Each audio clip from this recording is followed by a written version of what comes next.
इस गांव की गलियों में कदम रखते ही तरह तरह के स्ट्रीट फूड की खुशबू हवा में तैरने लगती थी।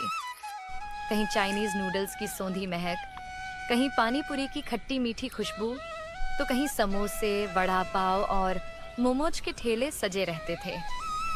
रामपुर के लोग खाने के बड़े शौकीन थे, खासकर सड़क किनारे मिलने वाले स्वाद के। इसी गांव में रघु और उसकी पत्नी सीमा का चाइनीज नूडल्स और मंचूरियन का ठेला था। उनका ठेला देसी स्टाइल नूडल्स के लिए जाना जाता था। पहले यहाँ हमेशा भीड़ लगी रहती थी, लेकिन आज कुछ अलग ही माहौल था। अरे रघु, तेरे नूडल्स और मंचूरियन का कोई जवाब नहीं है, लेकिन रोज रोज वही खाने में अब मजा नहीं आता। कुछ नया शुरू कर भाई। इतना कहकर वह चला गया। रघु सोच में पड़ गया।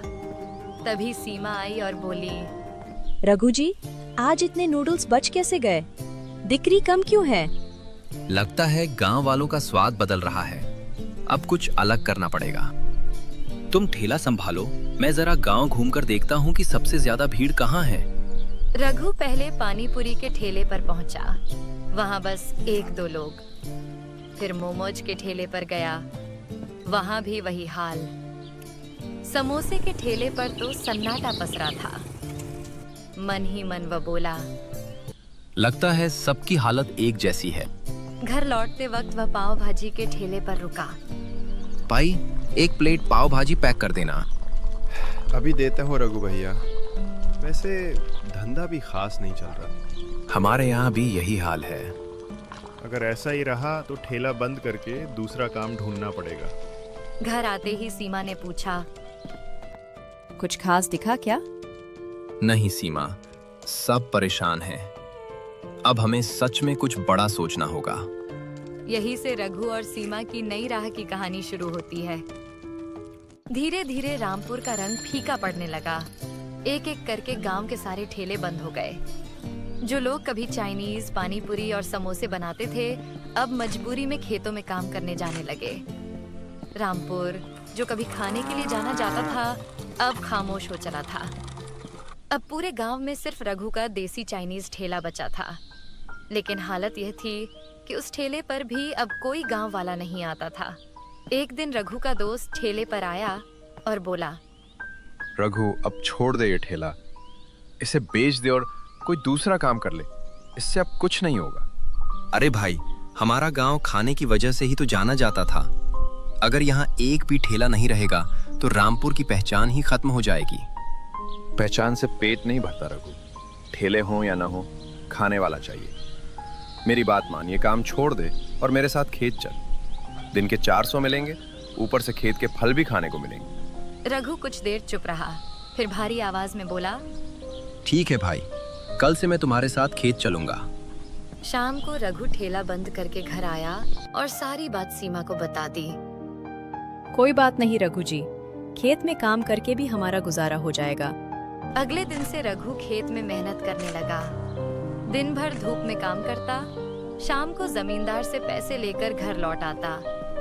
ऐसे ही कुछ दिन बीत गए, लेकिन किस्मत को कुछ और ही मंजूर था। एक दिन रघु खेत में काम कर रहा था।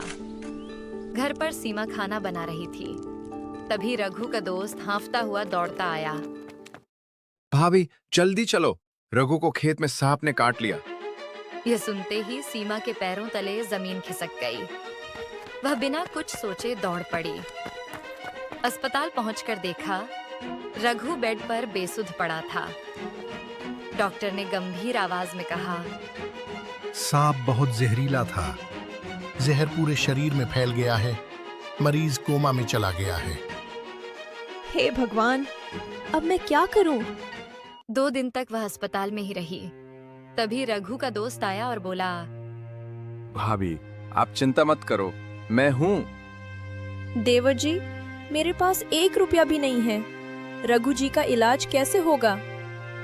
उसकी फिक्र मत कीजिए, मैंने थोड़े पैसे का इंतजाम कर लिया है। बाकी का भी कोई ना कोई जुगाड़ कर लूंगा। आपने हमारे लिए बहुत किया। अब आगे जो भी करना होगा मैं करूंगी। उसी दिन रामपुर गांव की सूनी सड़क पर एक नया ठेला दिखाई दिया। हरीश नाम का एक नौजवान अपना ठेला लगाकर खड़ा था। ठेले पर बड़े अक्षरों में लिखा था, छोले भटूरे और पापड़ी चाट। लोग रुक रुक कर देखने लगे, लेकिन आगे बढ़ जाते। तभी गांव का एक बूढ़ा आदमी आया और बोला, अरे भाई, अब इस गांव में सड़क किनारे के ठेले नहीं चलते। वो जमाना गया। काका, चल गया तो ठीक, नहीं चला तो बंद कर दूंगा। बूढ़ा आदमी सिर हिलाता हुआ चला गया। हरीश कुछ देर सोचता रहा, फिर दिमाग लगाया। वह ठेले के पास आकर जोर से चिल्लाने लगा, आओ आओ, छोले भटूरे के साथ पापड़ी चाट फ्री, वो भी सिर्फ 30 रुपए में। उसकी आवाज सुनकर राह चलते लोग रुकने लगे। एक औरत अपने पति से बोली, अरे जी, सुना क्या? छोले भटूरे के साथ पापड़ी चाट फ्री। अरे छोड़ो, अब इन ठेलों में कोई स्वाद नहीं रहा। अरे चलो ना, 30 रुपए में 2 प्लेट मिल रही हैं, एक बार खाकर देखते हैं। आखिर आदमी मान गया। दोनों हरीश के ठेले पर पहुंचे। भाई, इसमें कुछ अलग है क्या, या सब पहले जैसा ही है? भाई पहले खाओ फिर बताना। हरीश ने गरम गरम छोले भटूरे दिए और साथ में पापड़ी चाट फ्री में रख दी। दोनों ने जैसे ही खाया, औरत की आंखें चमक उठीं। अरे वाह, स्वाद तो सच में अलग है। सही है भाई, 30 रुपए में 2 स्ट्रीट फूड, मजा आ गया। धीरे धीरे लोगों की भीड़ बढ़ने लगी। गांव में फिर से वही पुराना रौनक लौटने लगा। बातें फैलने लगीं। हालांकि बाकी लोगों ने भी अपने ठेले फिर से लगाए, लेकिन किसी का ठेला नहीं चला। भीड़ सिर्फ हरीश के पास ही जमा होती थी। एक दिन सीमा अस्पताल से लौटते वक्त वह ठेला देखती है। काश हमने भी कुछ ऐसा सोचा होता तो शायद आज रघु जी इस हालत में न होते। घर लौटते समय सीमा को रास्ते में रघु का दोस्त सुरेश मिल गया। भाभी, सब ठीक तो है? देवर जी, मैंने सारे गहने बेच दिए हैं। उनसे कुछ दिन तो काम चल जाएगा, पर उसके बाद क्या करेंगे? भाभी, मुझे लगता है आप रघु भैया का चाइनीज ठेला फिर से शुरू करो। अगर ठेला चल पड़ा तो पैसों की दिक्कत नहीं रहेगी। पर देवर जी, गांव में तो सिर्फ हरीश का ठेला चल रहा है। बाकी सबने भी लगाए थे, पर किसी का नहीं चला। पता नहीं उसने ऐसा क्या किया। भाभी, हरीश के ठेले का राज हमें मोहन काका ही बता सकते। मोहन काका? वो कैसे? वो गांव के पहले ठेले वाले थे। उन्होंने हर तरह का ठेला चलाया है, उन्हें जरूर कुछ पता होगा। दोनों सीधे मोहन काका के घर पहुंचे। बेटी सीमा, रघु को होश आया क्या? नहीं काका, पर डॉक्टर कह रहे हैं आ जाएगा। काका, हमें नया ठेला लगाना है, बताइए क्या बेचें कि चले? बेटा, अब ठेला चलाना आसान नहीं। गांव वाले एक ही स्वाद खाकर थक चुके हैं। अगर चलाना है तो कुछ अलग करना पड़ेगा, जैसे हरीश ने किया। तो क्या हम भी 2 डिश 30 रुपए में दें? सिर्फ 2 डिश से काम नहीं चलेगा। अलग अलग तरह की डिश एक ही ठेले पर सस्ते दाम में, तभी बात बनेगी। दोनों वहां से चले आते हैं। हरीश के ठेले के पास पहुंचकर सीमा रुक गई। भीड़ देखकर वह बोली, देवर जी, क्यों ना हम 2 की जगह ज्यादा डिश दें और दाम भी कम रखे? सोच तो बढ़िया है भाभी, पर कितनी डिश और कितने में? सीमा कुछ पल चुप रही, फिर उसकी आंखों में चमक आ गई। देवर जी, हम बेचेंगे 10 तरह का स्ट्रीट फूड, और वो भी सिर्फ 100 रुपए में। क्या 10 डिश सिर्फ 100 में? हाँ, यही हमारा दाव होगा। तो तैयारी अभी से शुरू करनी पड़ेगी। दोनों बाजार गए और सामान लेकर लौटे। घर आकर सुरेश ने पूछा, भाभी, कौन कौन सी डिश होंगी? भेलपुरी, पानीपुरी, वड़ा पाव, मंचूरियन, मोमोज, नूडल्स, पापड़ी चाट, छोले भटूरे और आखिर में समोसे। भाभी, नाम सुनते ही मुंह में पानी आ गया। अब देखना होगा हमारी ये कोशिश किस्मत बदलती है या नहीं। और वहीं रामपुर में एक नए स्वाद की तैयारी शुरू हो चुकी थी। अगले दिन सुबह सुबह सारी तैयारी पूरी हो चुकी थी। ठेले का रंग रोगन, बर्तन, मसाले, सब कुछ तैयार था। तभी अचानक सुरेश भागता हुआ आया। भाभी जी, जल्दी चलो, रघु भैया को होश आ गया है। ये सुनते ही सीमा की खुशी का ठिकाना नहीं रहा। सच? हाँ भाभी, डॉक्टर ने अभी बताया। दोनों बिना देर किए अस्पताल पहुंचे। सीमा ने देखा रघु की आंखें खुली थीं। वह कमजोर आवाज में बोला, सीमा, रघु जी, आप ठीक हो गए। भगवान का लाख लाख शुक्र है। अब खतरा टल चुका है, आप इन्हें घर ले जा सकते हैं, बस आराम जरूरी है। सुरेश और सीमा रघु को घर ले आए।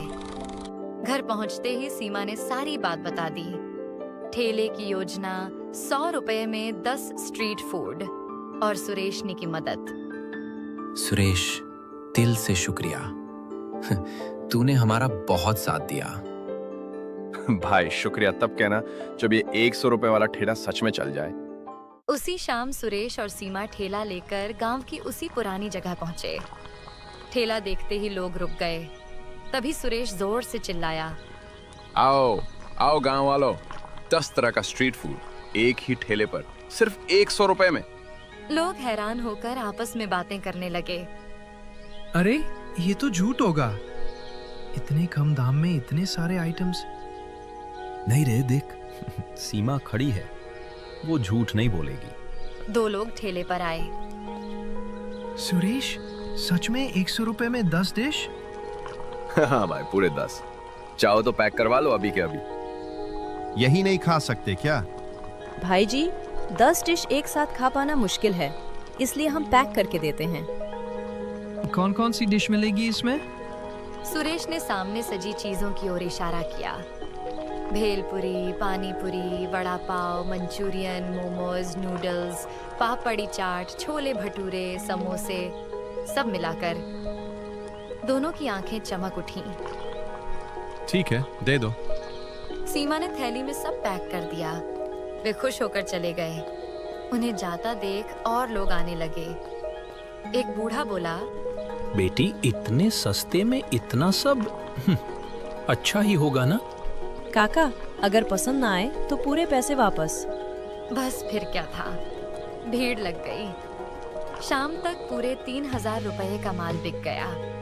सुरेश खुशी से बोला, भाभी, ये तो हमारी अब तक की सबसे बड़ी कमाई है। ये सब आपकी वजह से हुआ देवर जी। घर आकर उन्होंने रघु को सब बताया। रघु खुशी से बोला, अब तो मैं भी ठेले पर आऊंगा। नहीं, पहले पूरी तरह ठीक हो जाओ, फिर हम तीनों मिलकर ठेला चलाएंगे। कुछ ही दिनों में रघु भी स्वस्थ हो गया। अब गांव में सिर्फ सीमा, रघु और सुरेश का ही ठेला चलता था। लोग दूर दूर से 100 रुपये में 10 स्ट्रीट फूड लेने आने लगे। रामपुर फिर से स्ट्रीट फूड के लिए मशहूर हो गया। सीमा की समझदारी और सुरेश के साथ ने न सिर्फ ठेला चलाया, बल्कि उनकी जिंदगी भी संवर दी और तीनों मेहनत और उम्मीद के साथ खुशी खुशी अपना जीवन बिताने लगे। और कहानी का अंत यही होता है।